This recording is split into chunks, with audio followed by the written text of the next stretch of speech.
in life, the little things are what matter. The little details is really what makes a big difference in our lives. The small gesture of love by our kids, for example, a hug, a thank you from a stranger when you're opening up the door for someone, seeing the smile of someone you love, seeing them happy. Now, you might be wondering, how does this relate to email marketing? Well, it has everything to do with how we stand out in this email marketing space. It's what's going to set you apart. Like the Navy SEALs officer mentioned in a very, very popular video, which I'm going to share in the comments. If you can't do the little things right, you can't do the big things right. Meaning, if you can't get these details right, then how are you going to launch a product, or how are you going to come up with an offer that is going to sell? How are you going to come up with these other details that are important? So let's start with the way your emails look and feel, and I'm going to give you some tips. Number one, the font and the color is something that many people sometimes don't think about. You might try to get cute and fancy with a weird name font that I don't even know it existed and that you love, and it's cursive or has things here and there, but honestly, email marketing is not the place to try these new things. It's not the place to try these weird colors that don't go with your branding.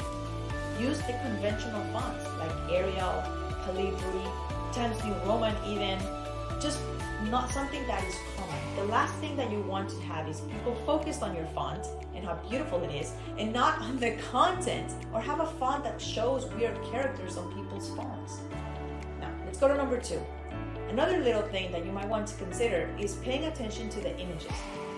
So, if you have a header, make sure that you name your header that is appropriate and use an alternative text name. Something like Mary Lennox header for me, for example. And not just a bunch of numbers and weird characters. You want to make sure that it reads right. What happens is this. When your email loads, sometimes the images won't download. So the user, meaning you, the person reading, needs to allow the images to load by clicking on a button that says Show Images. The name of your images might show up on your email with a small icon. And if you have a weird name or a name that just doesn't make sense, the user might delete it and it just makes you look very unprofessional. Alright, so let's go to number three. Don't bombard your subscribers with emails that have just too many images. They might look nice, but it's best to use as little as possible. Keep it simple, especially because emails might get blocked with too many images. What's even more important is that people are opening up their email on mobile devices, cell phones, and iPads. So you might want to have as much text as possible with as little images in order to allow your subscriber to really see the content, to read. It can get pretty annoying when you have to scroll down and move over the images all over the place in order to focus on what is important, the information you want to give. Alright, let's go to number four.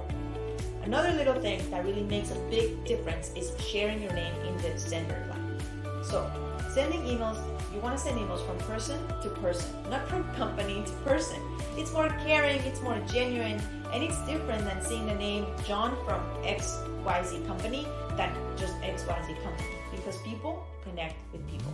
Alright, so just a very quick recap. Number one, keep it simple with the font and the color that you choose. Number two, name your images so people know what they are and they can actually load them on their phones or their iPads.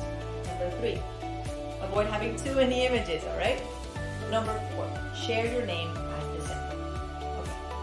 When it comes to email, these little things might be that thing that is going to get you to more open rates, more click-through rates, more connections, and more ways to get your audience excited and so that they love you. It's these little things that matter in life, and you can do the same when it comes to email, alright? If you can't do these little things right, you can do the big things right. Click below for the video. I'm Mary Lennox, email copywriter, and if you need anything with emails, let me know. I'll be happy to connect. Have a good rest of your day.